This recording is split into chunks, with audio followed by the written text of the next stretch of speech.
Today we are breaking down how we get from 8-1 the first half of the season to 13 for the second half of the season. Today we are breaking down weeks 9 through 17 of the schedule and score prediction to see how we finish the season in 13-4. Last week we did the first half. This week we are doing the second half. Welcome back. Hope you guys had a great 4th of July. Welcome to another episode of Orange and Blue Blitz.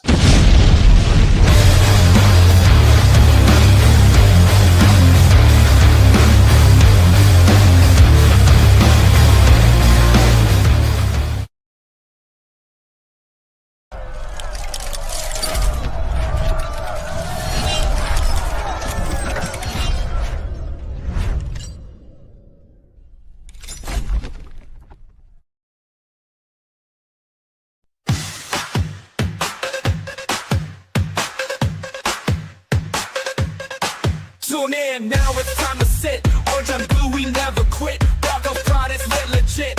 Every week we're bringing grit. Orange and blue, we bring the heat. Podcast grinding can't be beat. Every play, every style we meet. Blitz so hard it's on repeat. Mile high dreams we elevate. Break it down, we narrate. From the field to the fan debate. Broncos Country, we dominate. We got the passion, we got the drive. Orange and blue keeps us alive. Every tackle, every stride. It's the Blitz where legends thrive.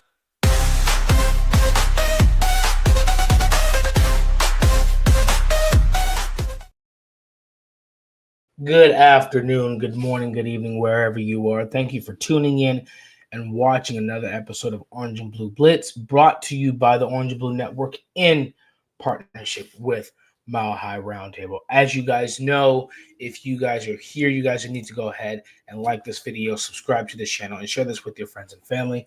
Follow us on YouTube, Twitter, Facebook, and anywhere you listen to your favorite podcast. And as I mentioned earlier, we are in partners with MHRT. So you guys need to go ahead and follow them on YouTube, Twitter, Facebook, and Twitch as well. Give them a shout out, give them a like, and hit the notification bell because you're not going to want to miss the shows that we have. As you guys know, today is Monday. So we have Orange and Blue Blitz this morning. We're going to have it Wednesday. We're going to have it Friday. We didn't have it last Friday because it was a holiday. But tonight we'll also have Broncos Bros at 7 p.m. with the so you're not going to want to miss that. And Broncos Talk is hosted by Don and Broncos Libre as well. So they host both shows, Broncos Talk and Viva Los Broncos. So you guys get them twice a week, one in English and one in Spanish. They are very talented, very versatile. And then Tuesday at 7 p.m. we have the flagship podcast, Nothing Rhymes with Orange and Blue. So you guys are going to want to hit the notification bell so that way you guys do not miss that. Guys, how was your long weekend? It was Independence Day, 4th of July, the 250th anniversary of the United States of America, the greatest nation on earth. Hope you guys ate, saw some fireworks, enjoyed family, enjoyed community. I had a good 4th of July. I hope you guys did as well. But it is the first week of July is in the books. And so now we're on to the second week, and I believe rookies report for training camp July 16th. So we got just under a week until the rookies report. And so football is back in session. We're still doing the Orange and Blue Blitz show Monday, Wednesday, and Friday. But once training camp fully starts, we'll see if we stay the same or if we go every day. It just all depends on how the news is coming out. If there's something every day, then we'll do it every day. But hope you guys, I think for 4th of July, I tried Thai food for the first time. And it was actually excellent. I had, what was it? It was firecracker shrimp. But when they brought it out, it kind of looked like egg rolls. And so I looked at it, I was like, oh, that's interesting. But it was so good that I had to order another thing of them. They were just that good. So now I've opened my palate up to different cultural foods, and that was pretty good. So on Independence Day, I tried Thai food. So America, love it. So it was good. So now they have made me a fan of Thai food. But since today is going to be not a long hour-long show like we do sometimes, I know the top 100 is being released, and Zach Allen was ranked number 90. But I think I'm going to wait until the rest of the Broncos that are in the top 100 get put. So we got Pat Surtain, we got Quinn Miners. Seems like Nick Benito may be higher than Zach Allen. So we've got a few more guys popping up. So I want to wait until we get their numbers so that way we can actually break down and talk about it on the show where we land and where we're going this year and see if we get some predictions. I wish we had done that here, was predict who was going to be in the top 100 and rank them. But since it's already out, that's fine. We'll just wait and see, and we'll have a reaction show with that. But, guys, smash that like button. All right, let's get down to brass tacks. So we did weeks 1 through 8, and our only loss for the first 8 weeks were to the defending champions, the defending Super Bowl champions, the Philadelphia Eagles. That was our only loss in the first 8 weeks. I'm pretty sure the Broncos are still the talk of the town. It was a good game. I had us losing by 1 touchdown. Let's see. What did I say? Weeks 1 through 8. No, I had us losing week 5, 24-31 by a touchdown. So we're still one of the best teams in the league. Defense has definitely picked up. But now, things, I wouldn't say things get easier, but things are still tough on the schedule. So week 9, after we lose to the who do we lose? Who do we play in week? Yes. We beat the Cowboys by 4, and then we go to week 9, and then we're going to be in Houston. I'm definitely going to try to be at that game. And so this is a game I can't remember. I know I had us 13-4. I know this was one of the games I had up in the air. I know the Texans was up in the air, and I know the Packers were up in the air. And I think I said we beat the Texans, but we lose to the Packers. So I'm going to guess. I'm going to say we win this game. But the reason why I win this game is because the Houston Texans are predicted to have one of the worst offensive lines in the NFL. And that is huge for Denver. If your offensive line has a weakness, it will be exploited, especially by this Denver defense, and especially by this 5-man front or Van Joseph sending 5 or 4. This, I think, is going to be – I think this game could be a wake-up call for the Texans, possibly going into the trade deadline if it hasn't already passed. What is this, November? Yeah, it's I think November. It's already passed. Appreciate the thumbs up, guys. I'm pretty sure it's already passed. But I think this is a game where this is an AFC conference opponent. We've got to get these wins. And I think they have a good receiving core. They have a good team. They have a good defense. But it's very hard to do that when your offensive line can't protect your quarterback, and our defense is elite. So I'm going to give us the win for this game. Hopefully it's because I'm there. Going into Houston. It is in Houston, though. So it's at home. We'll be on the road. I'm going to go 21-17. Kind of a low-scoring game, defensive battles, but I just think our defense gets the upper hand against their offensive line. Raiders, I think we sweep the Raiders again this year. Raiders are going to be better, but they're not there yet. Their defense is porous. And I think just by week 10, especially after running the gauntlet these previous few weeks, you got the Giants with a good defense, the Cowboys a good team, the Texans with a good team. I think we're just going to be it's a divisional game. We just beat a conference opponent.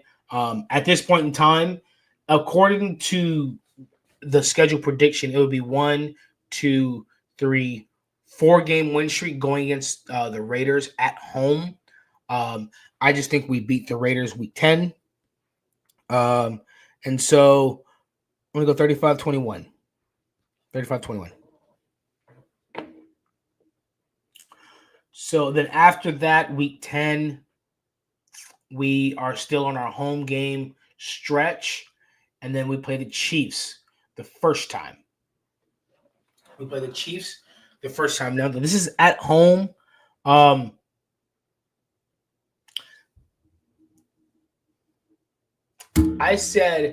think I said we swept the Chiefs, but we split with the Chargers. And based on this schedule, I think I might switch that and say I might have to read. What I'm thinking about is our win streak. At this point in time, we only have one loss. I'm just trying to be realistic. I have a feeling that coming off this win streak, coming off this high against the Raiders, especially if the Chiefs have already lost to the Chargers once in week 1 at home, this could be a game where Kansas City is a little bit more motivated than the Denver Broncos are. Not to mention we have a Christmas primetime game in Kansas City. I'm going to go a loss right now. And I'm going to go back. We're going to go back and look at the schedule to make sure that the record still lines up. And if this is a new loss, then we'll have to take a win elsewhere. For example, the Green Bay. If I say Green Bay was a loss, but here I replace that with the Chiefs, I'll take an extra divisional loss, but I'll say we beat the Packers toward the end of the season. I'm willing to accept that, and I'm willing to switch up on that. Because I think just with the way this is going, I could see us losing 21-24. And I think this, I don't want to say humbles the Broncos, but brings us back down to earth. Reminds us that, hey, the division's tough. Because at this point in time, we'd have been beating the Chargers week 3. We'd beaten the Raiders week 10. So now we're 2-0 in the division. I can see the Chargers beating the Chiefs week 1. And so what that does is Kansas City, I think they played the Raiders one time. So Kansas City probably be 1-1. The Chargers would be 1-1 or 2-1, and we'd be 2-0 facing the Chiefs week 11. And at that point in time, we'll be undefeated in the division. Kansas City is not going to give up the crown that quickly, that easily. They will not win the division this year. But unfortunate to say, we may have to. This is going to suck when I say this, but I think it's not acceptable. But I could see how us losing to the Chiefs going into the bye week, putting a bad taste in our mouth before we face the Commanders, who are also coming off a bye week, can do wonders for us. I think it will come out hungry. This will give us a game where not necessarily everything's on the line, because at this point in time, we're only lost twice. We're 2-1 in the division, so we're okay, but we're bitter. We're bitter. So far we've got 2 losses. We've got 2 losses. Come out again. We have the week 12 bye. Week 12 bye.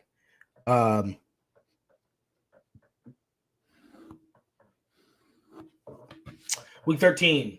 All right. This is the most exciting game. I'm also going to be trying to be at this game. This is the most exciting game of the year, in my opinion. This is basically because JJ McCarthy and Caleb Williams are going to play each other twice a year now because they're in the same division. Michael Penix doesn't really have anyone he's battling against. Neither does Drake May.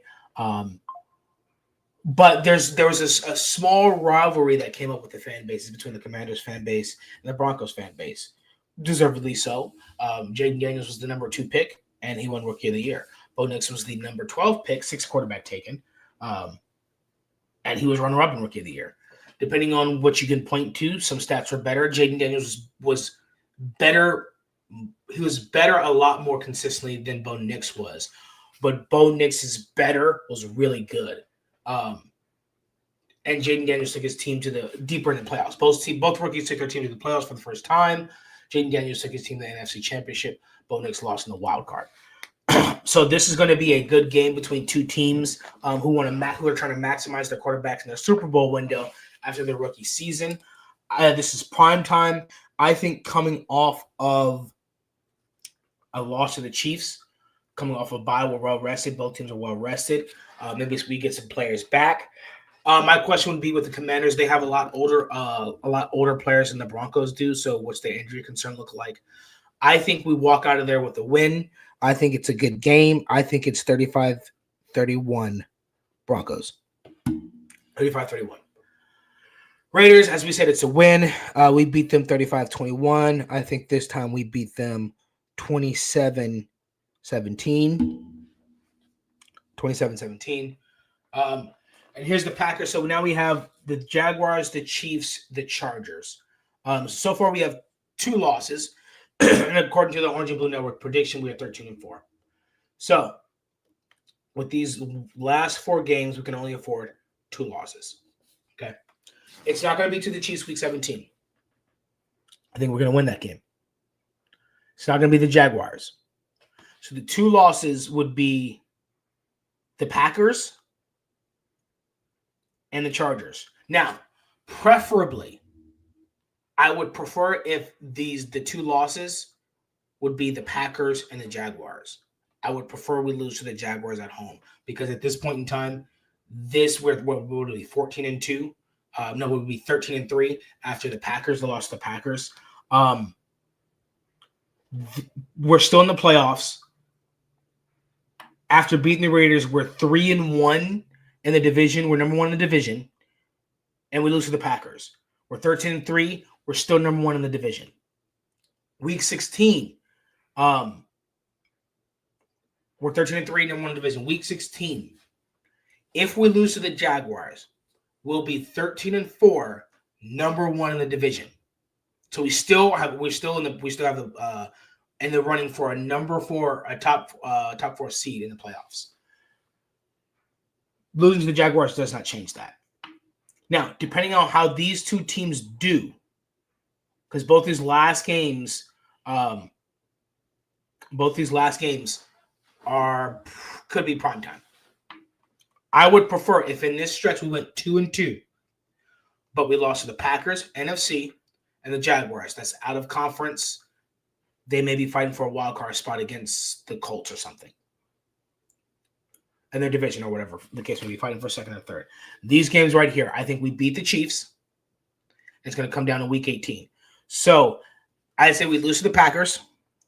In week 15, we lose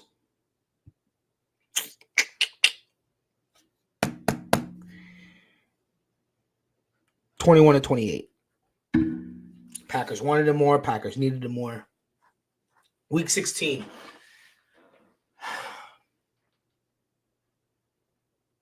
I don't want to predict the loss of the Jaguars. Let me come back to week 16. Let me give the score for Christmas Day, week 17. Week 17, we lost to the Chiefs, and now we lost to the Chiefs 21-24 in week 11. And so now we're going to come back, and we're going to beat the Chiefs 31-24. Christmas Day, Chiefs get defeated. So now we're 14-3. There's 2 games left. Jacksonville and the Chargers. With beating the Chiefs, we're now 4-1 in the division. Week 18 can come down for the division because the only question is, are the Chargers, because at this point in time, we've beaten the Chargers. And we've split with the Chiefs. We've swept the Raiders. We've split with the Chiefs. And week 18 has the potential to sweep the Chargers. Sweeping the Chargers would guarantee we have the division. But it only depends on where the Chargers are. And so we need one more loss. Week 18 could be for the division, and I don't want to lose that to the Chargers. So I'm going to give us the loss to Jacksonville in, what was that? Week 16.